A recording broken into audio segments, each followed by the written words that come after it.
Hello students. हम लोग पढ़ाई कर रहे हैं रघुकुल तिलक के द्वारा लिखी गई book a short history of English literature. हम लोगों ने अब तक 2 सेक्शन कंप्लीट कर लिया है, पोइट्री और एस्से। प्रोज के अब तीसरे हिस्से नोवेल को हम लोग पढ़ेंगे और नोवेल के बाद हम लोग ड्रामा पढ़ेंगे। तो आज हम लोग इस बुक के 15 chapter a brief survey of English novel up to Fielding and Goldsmith के कुछ टॉपिक्स को पढ़ेंगे। तो शुरू करते हैं।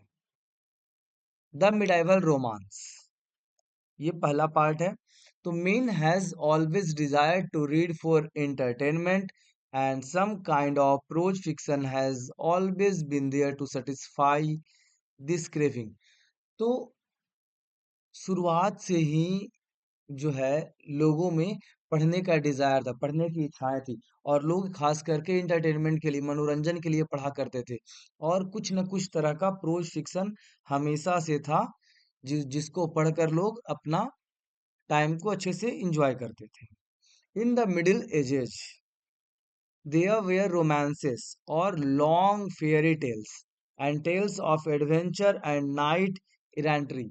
तो मिडिल एजेस में basically it was the age जब नॉर्मन कॉन्क्वेस्ट हुआ उसके बाद से लेकर के बेसिकली चौसर के एज तक और थोड़ा सा आगे का एज तक को हम लोग मिडिल एज बोलते हैं। और मिडिल एजेज के समय में एक ट्रेंड था रोमांसेस का, लॉन्ग फेयरी टेल, लंबे लंबे फेयरी टेल, परियों की कहानियां, और tales of adventure and knight errantry. Knight actually king के बहुत क्लोज होते थे, किंग के बहुत सारे डिप्लोमेटिक मिशंस, बहुत सारे सीक्रेट मिशंस पे ये अ, अपने देश के हित के लिए, देश को बचाने के लिए बहुत सारे काम करते थे। तो इनकी बहुत सारी बहादुरी की किस्से कहानियां होती थी। और मिडिल रोमांसेस में, मिडिल एजेज में ये सारी चीजें काफी फेमस थी। Mallory's Maud de Arthur, printed toward the end of 15th century, is a vast collection of such tales. तो मैलरी के द्वारा लिखी गई बुक मार्ट डी अर्थर, ये काफी फेमस वर्क था जिसमें इस तरह की कहानियों का संग्रह है जो कि 15th सेंचुरी के लास्ट में पब्लिश हुआ। It has been a source of inspiration and entertainment for generations of readers and writer ever since. और मर्ट डी ऑर्थर को पढ़कर, उनको स्टडी करके, आगे आने वाले समय में इसको पढ़कर लोगों ने काफी इंस्पिरेशन लिया, काफी एंटरटेनमेंट की हुआ। और ये एक वर्क, काफी फेमस वर्क है जिसको हमेशा हमें याद रखना चाहिए। मैलरी के द्वारा लिखी गई बुक मर्ट डी अर्थर। आगे बात करते हैं एलिजाबेथन नोवेल।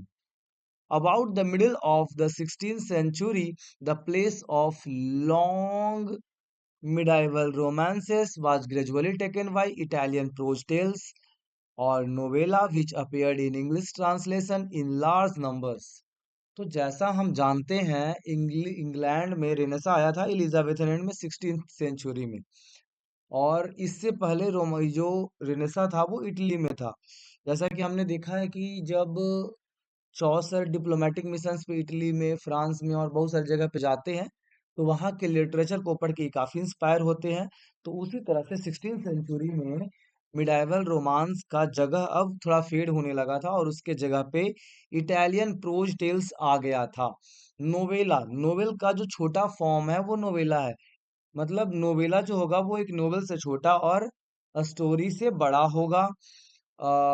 इसमें जो कैरेक्टर्स हैं उसके हिसाब से कम होंगे, स्टोरी छोटा होगा, एंड और सारी चीजें हैं उसके हिसाब से एडजस्ट होंगी।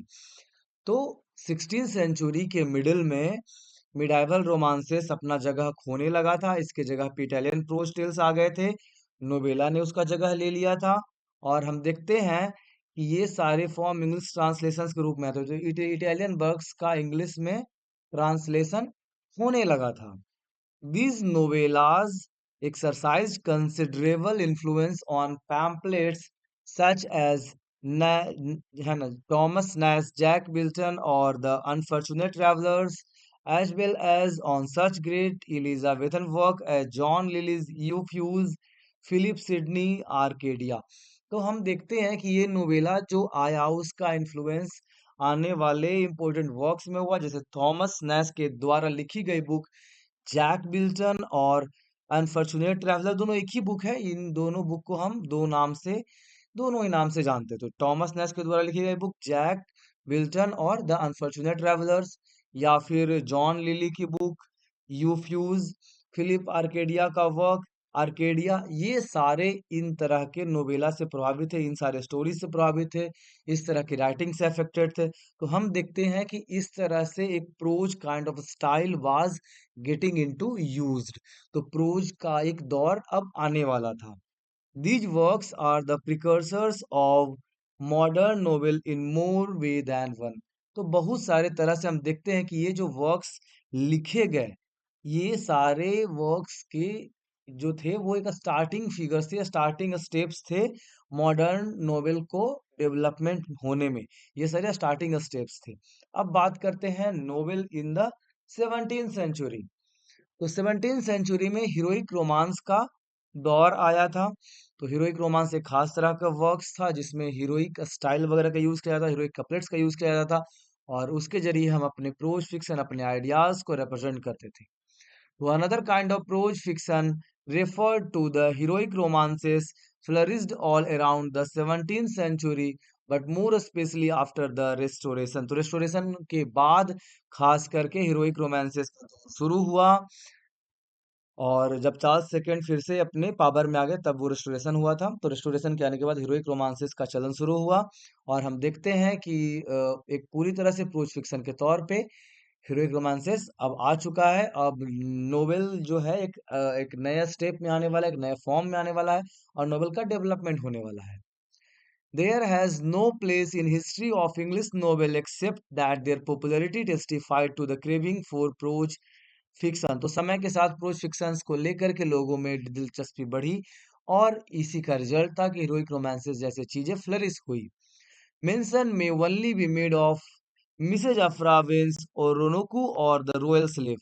तो अफरा बेन एक फीमेल राइटर जिन्होंने एक वर्क लिखा ओरोनोको और द रॉयल स्लेव, ये काफी फेमस वर्क था। इसके बारे में हम देखें तो अफरा बेन के द्वारा लिखी गई ये वर्क ओरोनोको 1688 में लिखा जाता है। ये इंग्लिश प्रोज में लिखा हुआ स्टोरीज के फॉर्म में ये पहला वर्क है, और ये शुरुआती दौर का वर्क है जो जाना जाता है अपने डेप्थ के लिए, कॉम्प्लेक्सिटीज के लिए, और इमोशनल पावर के लिए। जो फॉरेन जो लिटरेचर है, जो फॉरेन लिटरेचर की क्वालिटीज को मैच करता है, जैसे फॉरेन लिटरेचर की एक वर्क्स में जो डेप्थ, जो कॉम्प्लेक्सिटीज, और जिस तरह के emotional depthness, emotional power, emotional tendency को दिखाया गया है, वो सारी चीजें ओरोनोकी के वाले वर्क में पाया जाता है, जो कि अफरा बेन ने लिखा था। और इसका जो थीम है वो स्लेवरी है, हीरोइज्म है, और अपने यूनिक स्टाइल के लिए ये जाना जाता है। It is the first prose story in English which can be ranked with things that already existed in foreign literature. तो फॉरेन लिटरेचर बेसिकली इटली और फ्रांस जैसे वो एरियाज में जो वर्क लिखा गया, उस वर्क की जो क्वालिटीज होती है, उस क्वालिटी के वर्क को इसने मैच करा, and that is why it is known for its unique features. तो आज का लेक्चर हम यही बंद करते हैं। आने वाले लेक्चर में हम अगले लेक्चर में पिलग्रिम्स प्रोग्रेस को पढ़ेंगे, और उसके बाद हम लोग नोबेल इन 18th सेंचुरी क्या फेमस चीजें थी, कवरली पेपर्स में क्या चीजें हैं उसको पढ़ेंगे, डेनियल डिफो को पढ़ेंगे, फिर हम लोग स्विफ्ट को पढ़ेंगे, Jonathan Swift, four wheels of novel when को पढ़ेंगे, हेनरी फील्डिंग एंड अदर जो ग्रेट पर्सनालिटीज हैं, उसको हम लोग आने वाले चैप्टर्स में पढ़ेंगे। अभी के लिए थैंक यू।